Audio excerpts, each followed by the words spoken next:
thought you said you did something. I thought you said you teabagged the queen. I'm like, no, you didn't teabag the queen. No, I thought you said you teabagged the queen. No, I didn't teabag. I would never. I know, ever, it's not nice. ever That's not teabag even the nice to queen. even say that. Exactly. You shouldn't even be thinking about teabagging your queen.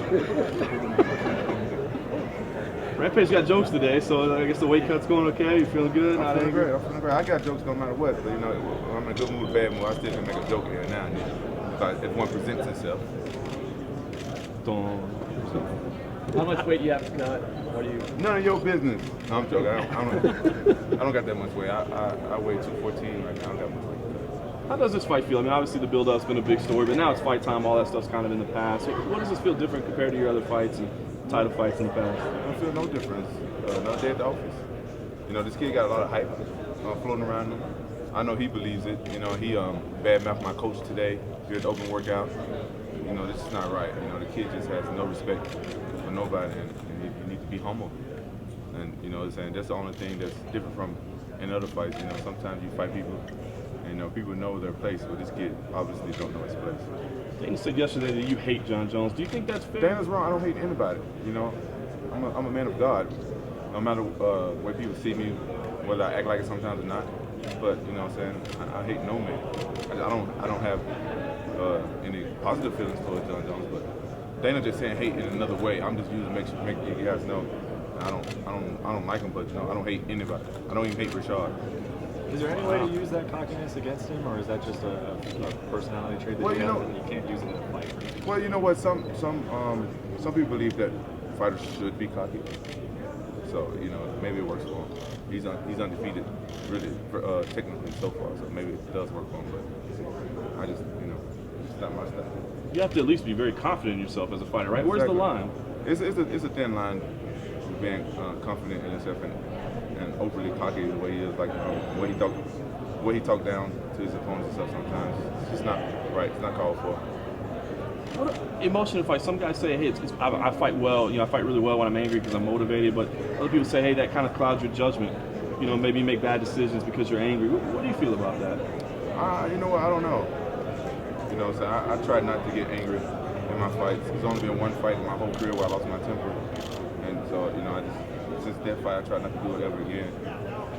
You know, I fight either way. It's a sport. I don't think you have to be angry to an opponent, but everybody's different. So you try to put all the emotions, your feelings towards them, you dislike when you get in there? Yeah, when you get in the cage, that goes out. It's all business. Jones has said that his life is basically revolving around you right now. Your DVDs are in his laptop. Do you have any of that going on, or do you think about him, or do you just think about yourself in the film? No, you know what? I do my stuff before my fights. Wise, think about the stuff I'm going to do to my opponents. But no, I don't think about John Jones. I don't worry about him at all. You know, all the pressure's on John. You know what I'm saying? He got to defend his belt. You know, he's never been whooped up on before. All the pressure on him. I've lost before. I lost my belt before. You know, it's no dead office for me. I'm not thinking about that kid. How do you choose in your sport is strategy and how much is pure? Pretty much all strategy for me, I guess.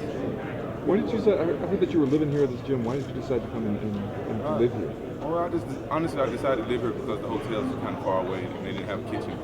But then I saw the gym has everything. I might as well live here, and they made a room for me. But you know, initially, the hotels that had a kitchen and stuff like that was, you know, good enough to accommodate me was kind of far away, and I'm kind of lazy. I didn't want to wake up in the morning and have to, you know, I'll be late here every day. So I just said, forget it, move me in. And how long have you been here? I don't know, about 2 months. A long time. How did you solve the spy situation? Team. Oh, we actually found out who the spy was, and he's gotten in big trouble. I don't know if I'm allowed to say who he is yet. Probably. But I can tell you, we found the spy. What'd you do? I didn't do anything. I got a fight to prepare for. I didn't do anything, but my manager done took care of it. And just say he's hurt financially right now. But we did find the spy, and as I suspected, he wasn't a fighter. Was the person that was close to your team? Well, it's the person that knew what was going on with my team. Do you think you'll train here again? Yeah, I would most definitely train here again. It'd be hard not to train here, especially the spy's gone. Now that you've been through this, living here and everything, what were the biggest sacrifices you had to make? The biggest sacrifice I had to make is not seeing my kids. You know, when I went home the other day to do the little press in California, my little girl cried. And she never really cried like that before, you know what I'm saying, not seeing me. Because I came home, I only saw her for a few minutes.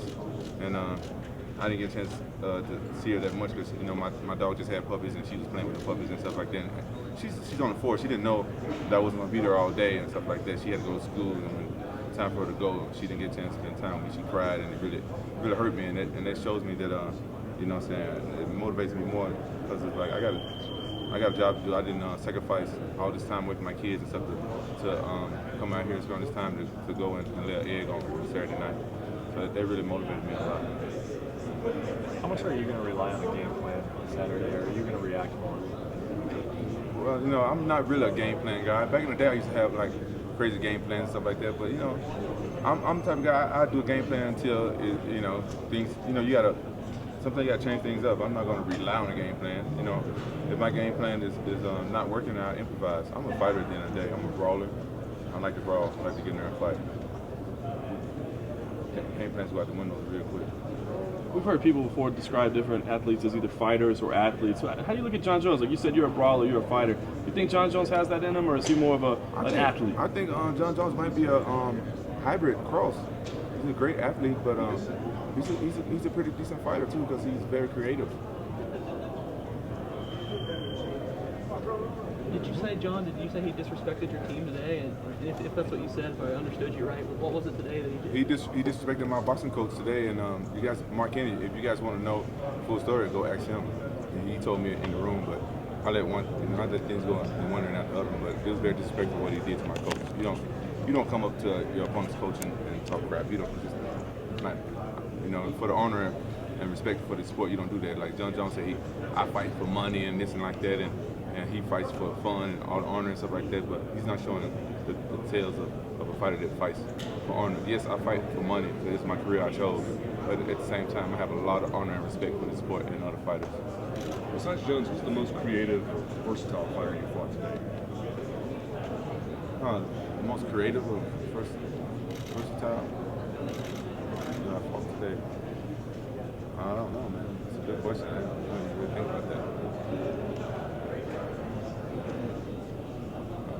Anybody that you look back on and at points in the fight you were confused or you had to make quick adjustments that stands out in your mind?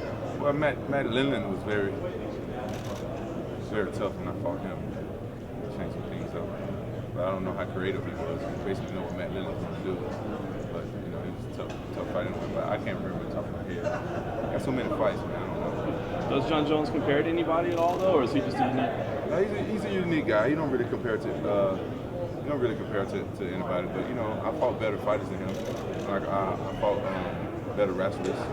You know, he's a great wrestler, but I fought like Olympic caliber wrestlers. And his stand-up is I'm not very impressed with his stand-up. He's just very long. If you really watch his stand-up, he only goes 1 or 2 punches at a time.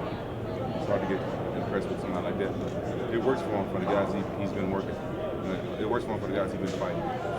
So what's the key then, Rampage? The key is showing this guy no respect and whooping his ass, basically.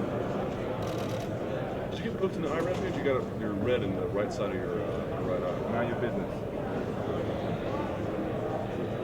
Thanks, guys. Thanks very much. Appreciate it.